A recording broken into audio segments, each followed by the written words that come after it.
Hello friends. Actually అయితే ఈరోజు November 1. ఈరోజు అయితే మనం నో బ్రేక్ నవంబర్‌లోకి అయితే వచ్చేసాం. ఈ రోజు నుంచి అయితే ఒక లాంగ్ ఫార్మాట్ వీడియో వస్తది. అది వాటెవర్ ఇట్ మే బీ. ఏ టాపిక్ మీద అయినా రావచ్చు. సో, కాబట్టి మీరు ఇప్పటివరకు మన ఛానల్‌ని ఎలా అయితే ట్యూన్ చేస్తూ వచ్చారో, ఇక పైన కూడా అలానే ట్యూన్ చేయండి friends. And now let's get into the video. Friends, వీడియోని స్టార్ట్ చేసే ముందు నాదొక చిన్న రిక్వెస్ట్. అదేంటి అంటే మన ఛానల్ని ఇంకా ఎవరైనా కొత్తగా చూస్తున్నట్లయితే లైక్, షేరు, సబ్స్క్రైబ్ మాత్రం మర్చిపోవద్దు.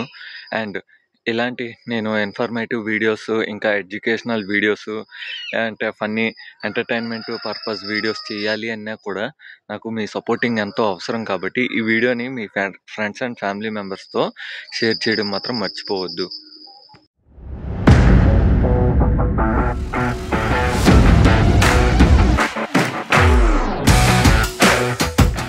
ఫ్రెండ్స్, ఇంకా టాపిక్‌లోకి వచ్చేస్తే, మీరు 'కాంతార' మూవీ చూసే ఉంటారు.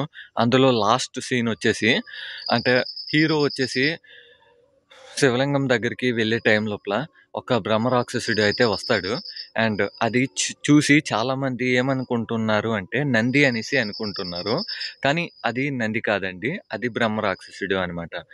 దానికి ఒక చిన్న స్టోరీ ఉంది, నేను మీకు చెప్తాను, జాగ్రత్తగా వినండి. అది ఏంటి అంటే, పూర్వం సత్యయుగంలో ఒక రాజు ఉండేవాడు. ఆ రాజుకి కొంత పొలం ఉండేది.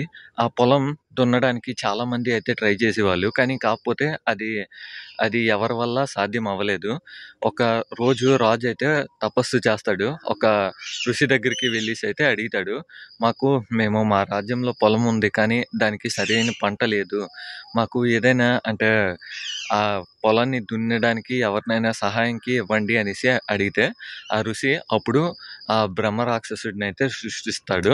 సృష్టించిన తర్వాత ఈ రాక్షసుడికైతే ఇస్తాడు. కానీ ఇచ్చే ముందు ఒక షరతు పెడతాడు. అది ఏంటి అంటే, ఈ రాక్షసుడికి నిరంతరం పనులు చెప్తూనే ఉండాలి అనేసి అయితే ఆ రాజుకి షరతు పెడతాడు. ఆ బ్రహ్మ రాక్షసుడికి ఆ రాజేమో వాళ్ళ రాజ్యానికి తీసుకొని వెళ్ళి పనులు నాన్ స్టాప్ చెప్తూ ఉంటాడు. అయితే ఒకరోజు చేయడానికి పనులు అన్నీ, అక్కడ పంటలు అన్నీ సరిగ్గా పండడం అన్నీ జరిగిపోతాయి. అయితే ఇంకా చేయడానికి ఏ పని లేదు అనేటప్పుడు ఆ రాక్షసుడు ఆ రాజుని చంపేయడానికి వస్తుంటాడు. అప్పుడు ఆ రాజ్యం యొక్క రాణి అయితే ఆ రాక్షసుడి ముందుకు వెళ్ళి, నేను ఏ పని చెప్పినా చేస్తావా అనేసి అడుగుతుంది. చేస్తాను అనేసి అంటాడు ఆ రాక్షసుడు. అప్పుడు తన తల వెంట్రుకని అయితే తీసి ఇస్తుంది. ఇది అయితే తిన్నగా చెయ్యు అనేసి అయితే చెప్తుంది. సో, మీరు ఆ సీన్లో కూడా చూసే ఉంటారు. ఆ రాక్షసుడైతే ఆ జుట్టు వెంట్రుకని తిన్నగా చేయడానికి అయితే ట్రై చేస్తూనే ఉంటాడు. సో, ఇది మన రిషబ్ శెట్టి గారి ఐడియాలజీ ఫ్రెండ్స్. అండ్ మీరు కూడా ఆ సీన్ని చూసి ఎంతమంది అయితే నంది అనేసి అనుకున్నారో కింద కామెంట్ సెక్షన్లో అయితే తెలియజేయండి. అండ్ ఇలాంటి మరెన్నో ఇన్ఫర్మేటివ్ వీడియోస్ చేయాలి అన్నా కూడా మీరు నా ఛానల్ని సబ్స్క్రైబ్ చేసుకోవడం మాత్రం మర్చిపోవద్దు. అండ్ నో బ్రేక్ నవంబర్లో ఇంకా మరిన్ని అప్డేట్స్తో అయితే మీ ముందుకి వస్తూనే ఉంటాను. Thank you so much.